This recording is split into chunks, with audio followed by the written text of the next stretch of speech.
Thank you, Lindsay. That was beautiful. That was very beautiful. And our topic today is a great topic. It's release and let go. And I had a really great conversation and a follow-up text from Reverend Nicole, and she shared with me this podcast about releasing and letting go of 2020. And it spoke to me, and that's one of the things that I really want to release and let go is some of the issues that 2020 brought up for me. So I wanted to share it with you. It's only 4 minutes, so John, could you play that podcast for us?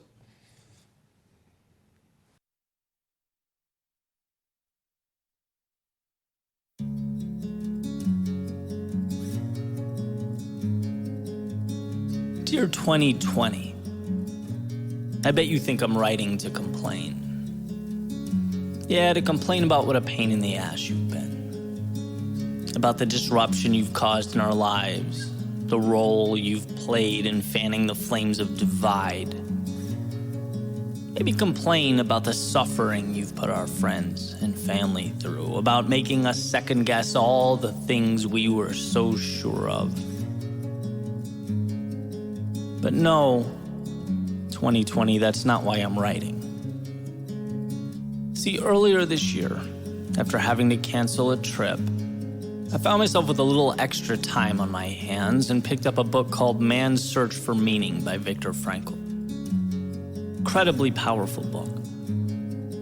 But one quote stood out to me above everything else. One sentence would end up being perhaps the most important message I've read in a long time. Viktor Frankl says, everything can be taken from a man, but one thing, the last of the human freedoms, to choose one's attitude in any given set of circumstances, to choose one's own way. And while 2020, you've taken a lot from a lot of people, and that may be the way you'd like to make your grand exit. But I'd be remiss not to explain something to you as the clock winds down on your final moments. As we turn the page on the 365-day circus you have so nonchalantly conducted. One of the most powerful gifts someone can be given is line of sight to what they can endure. To understand just how strong they are, to realize what they can go through and come out the other side still standing, maybe hurt, maybe tired, but standing. And I can't help but look around and see the rest of the world on its feet. I can't help but feel like the external hell you brought to fruition has become an internal fire in our souls. I can't help but feel the resolve of the human spirit. It's in our darkest moments that we learn who we really are. It's when we're knocked down that we learn to rise. And then bringing us the former, you have brought life to the latter. So please, 2020, don't think you've won. No, you've planted the seed for redemption. In taking from us, you've made us grateful. In forcing isolation, you've reinforced the love that was already there. In disrupting our livelihoods, you've shown that life goes on. I've no doubt that we'll talk about you years from now as perhaps the most challenging year of our lives. We'll tell stories of the loved ones lost. The lengths we went through to make ends meet, to get by. But in my gut, I know, in my heart, I believe we'll talk about you, 2020, as the year that made us who we are. It will be in having understood our strength that this world changed for the better. So thank you. Now don't let the door hit you on the way out.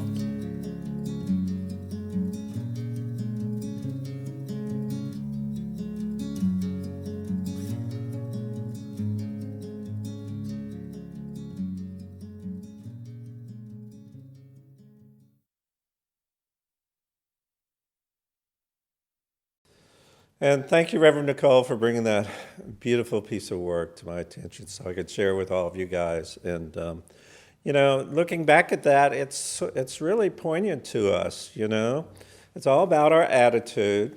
Are we choosing to look to what's the world of lack and the work of not? Or are we choosing to look forward and we choosing to look within to the power that's within us? I'm going to talk about the power within us all day in this message. Our line of sight, is it local or is it from the divine, from we get within? And our redemption, it's actually redemption. So sometimes you have to have these crisis situations before you get this redemption, because sometimes you have to get pushed out of that comfort zone, huh? At least I think I do. And he said it right, that 2020, however we want to look at it, it made us who we are today. And I think there was at times when it was first coming on that a lot of us, including myself, we were in a poor little me party. But at times we went through, and I was talking about earlier how all the changes we've made at this center, we use this time to redeem ourselves, to bring ourselves back. And we're talking about releasing and letting go. And I want you to know that it's so important. Michael Beckwith brought this to the forefront, and he said that releasing and letting go was one of the most powerful things you could do, because until you released, until you let go, the good couldn't come, because you were so focused on the external, so focused on what is not. So we have this powerful technique we call visioning. And it's really important because with visioning, what we do is we stop and we create a clear slate and let Spirit or God or the universe or life, whatever you want to call it, work for us. Give us some wisdom. Give us some guidance. So we can think all we want in our logical, ego-based mind about what we need to let go of, and we may not come up with the right thing, but we have this powerful technique where we can go within. And in fact, it's in the visioning process. What specific question, what is it do I need to let go of? And listen to Spirit, and let Spirit tells us what that really is. It's a powerful place to be. And why is it so powerful? John, could I get my first quote up here? It's because of the creative process.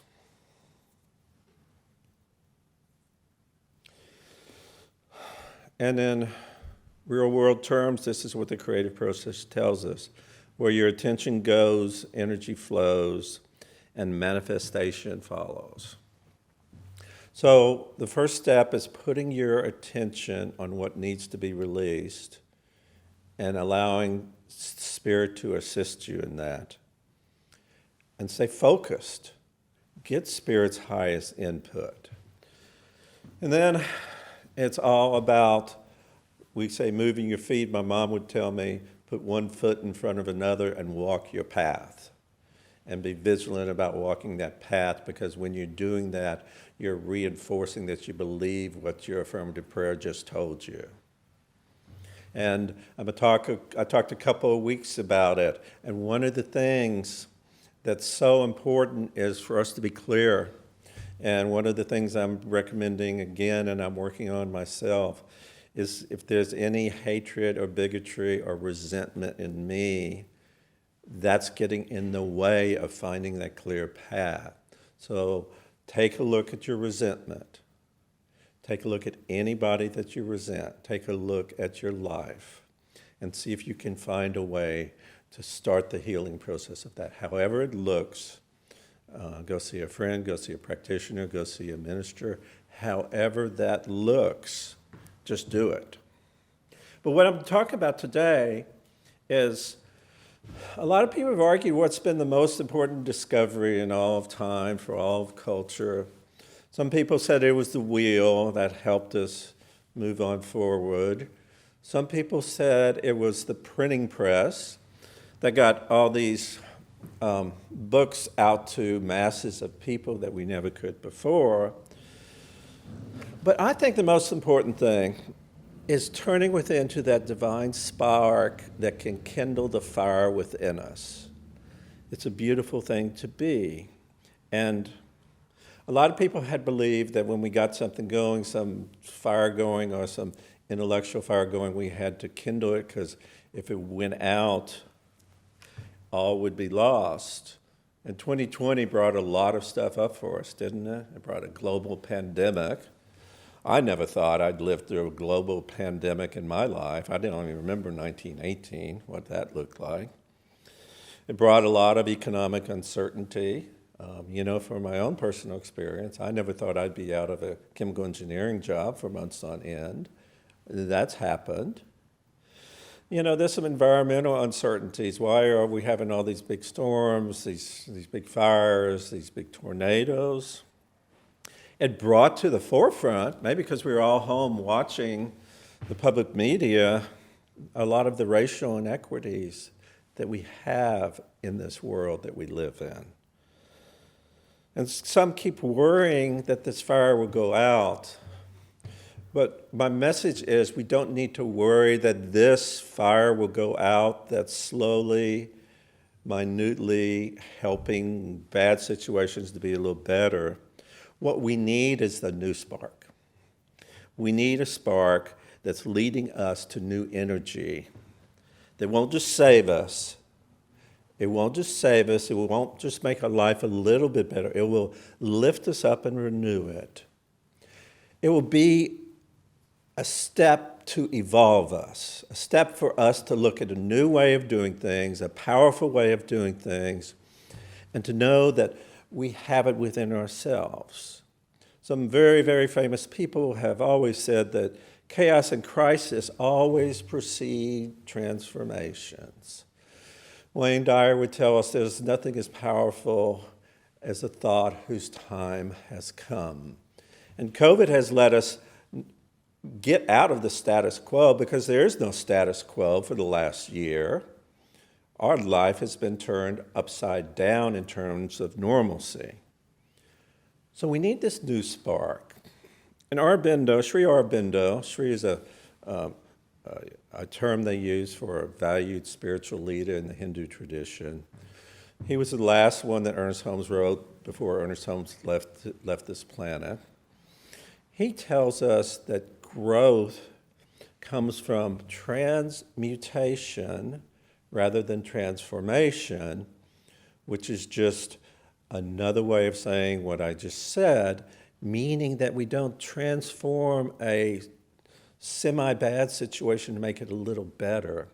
We bring the new spark into the room. We bring this beautiful intention. We go within. We get the divine guidance. And we have a new way of looking at things and a new way of doing things. And it's a powerful, powerful place for us to be. So what are your calls to evolve? Just take inventory for a minute. Are you confused? Are you challenged? Are you heartbroken? Or what are your calls? What are your calls that are generating your fears in you right now? Because I want you to look at that just for a moment, then I want you to turn away from it, because what is needed is we need to shift our perspective. We need to shift our perspective from looking at all the little ego-based stuff, all the have-nots, and turn within and get this divine spark. And let me give you a key for it. That this spark is inside you. It never goes out. And when you fuel the spark into a flame, that's where your vision comes from. That's where your creativity comes from. That's where your courage comes from. It allows something more and greater and beautiful and more divine to be birthed from within you by turning within and fanning this divine spark. But we have to release our ego. We have to release that concept of separation. We have to go to that deeper truth and know that we are this magnificent spark of the divine, We're endowed and embedded with this divine character, always have been, always will be. We have that spark inside us. So, John, could you give me my second quote from Ernest Holmes?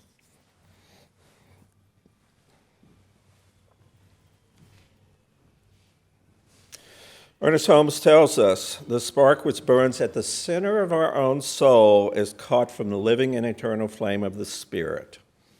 There's a light at the center of everyone. No questions asked. There is. And go ahead to the next quote, John.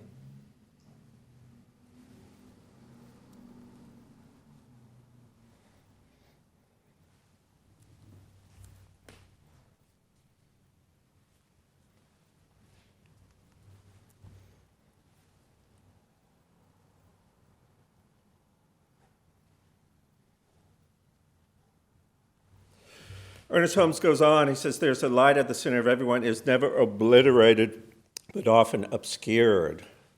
And why is it obscured? Because we're looking at the external world and looking at all the sense of limitation and lack that we're surrounded by. Because we're always at choice here. We're always at choice. And even from the teachings of Jesus, we have the same message. John, go ahead and flash that next one up, please. I know I'm exercising John quite a bit.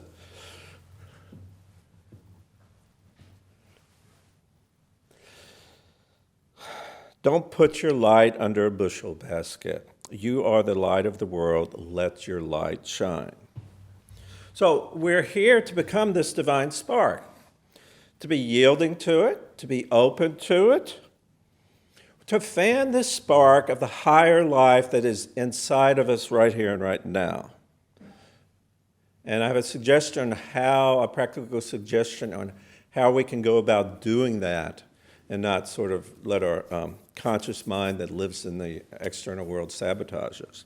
Let's let go of the question why, especially when we're in the question why. Something happens to you, you say, why did this happen to me?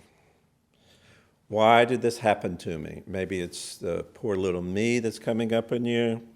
Maybe you're saying, it happens to me because I'm not smart enough. I'm not ready for this. I haven't had enough training. This is quicksand. So the why answer will come, but the funny thing about that the why answer cannot come before the growth comes, and the growth is not going to come by sitting in the problem. The growth is going to come by getting that divine spark and finding that divine spark. So the answer will come, but it won't come if you're in the middle of your misery, forcing it to come. What you need to do is you need to claim God and claim Spirit and feel that presence will lift you up. Experience the life of Spirit. Experience the power. Experience the presence. So we need to shed our old skin. And John, can you give me my Joseph Campbell quote there? And Joseph Campbell, the great historian of myths, tells us, we must be willing to get rid of the life we had planned, to have the life that is waiting for us. So this is the power of the release. This is the power of letting go. As long as we're experiencing and going over and over things that have happened to us in the past, we talk about this. We talked about this in our foundations class this week. We talk about that 98 to 99% of what we think are not new thoughts. They're coming from the raised consciousness. They're coming from thoughts that have already been thought. And these thoughts are good, they're bad, and they're indifferent. But until we get to that new thought, and this came from Thomas Troward, one of the teachers of Ernest Holmes. Ernest Holmes says 25% of what I get from Thomas Troward. And Troward called that secondary causation because we're taking a thought and an event that has already happened and just recreating it for ourselves. Just recreating it for ourselves. And so when we let go of this old skin, we get newness.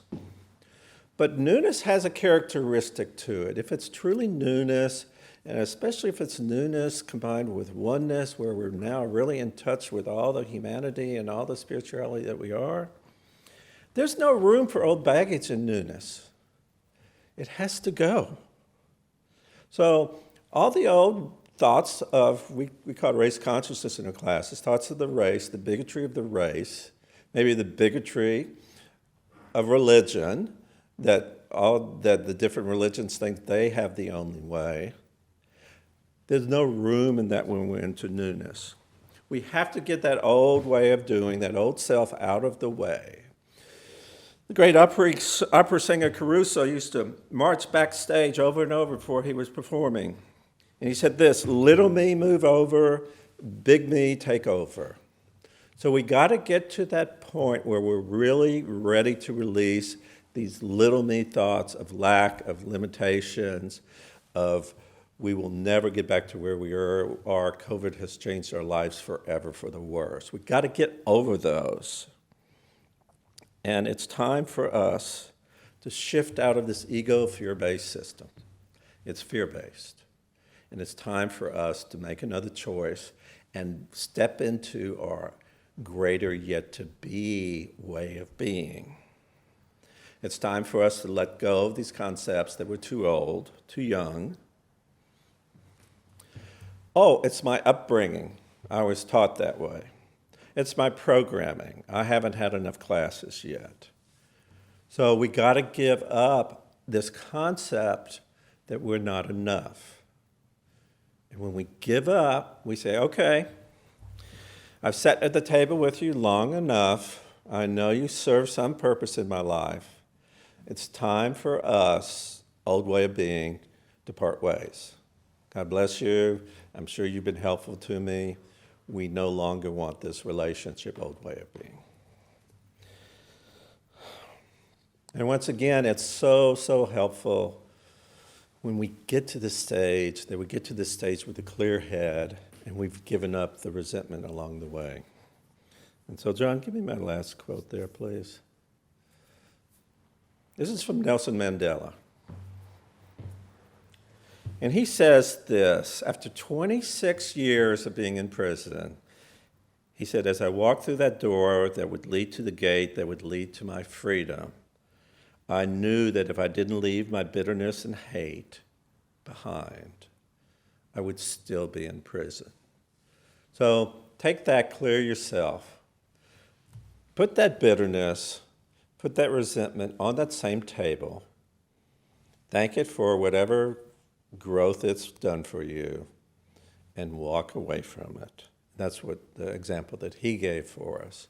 And that's why it's so powerful for us to be clear and so powerful for us to be out of judgment, because it releases it so we can get this spiritual growth that Michael Beckwith keeps telling us about. He says releasing is the most powerful thing we can do. When we release, we can grow. So let's get out of prison. Let's get ourselves out of prison. And I'll give you one acronym as you go through your week to help you remember it. It's NUTS, N-U-T-S. And it means never underestimate the spirit, or from this talk, you could say never underestimate the spark. It's a powerful place for us to be. I love the release and let go. It's a powerful message. It sounds passive at first, but it's not passive at all. And I think when you embrace this, your life will be better and you will start to step into that greater yet to be that is yours and yours alone to experience. Thank you. God bless you. I love you.